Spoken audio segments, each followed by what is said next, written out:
بسم اللہ الرحمن الرحیم۔ بےقراری کے وقت کی دعا۔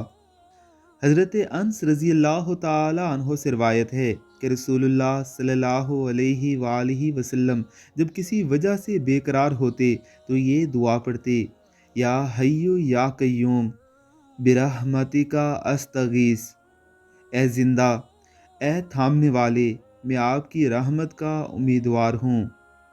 اس دعائے مبارکہ کے پڑھنے سے اللہ تعالیٰ آپ کی بے قراری کو دور فرما دیں گے اور بے قراری کے اسباب بھی ختم ہو جائیں گے۔ اس دعائے مبارکہ کو یاد کر لیجئے اور اسے دہراتے رہیے۔ اس کے دیگر بے شمار فضائل احادیث مبارکہ میں آئے ہیں۔ اس دعائے مبارکہ کو دعاؤں کی قبولیت کے لیے بھی پڑھا جاتا ہے۔ اللہ رب العزت سب کی بے قراری دور فرمائے۔ آمین، اللہم آمین۔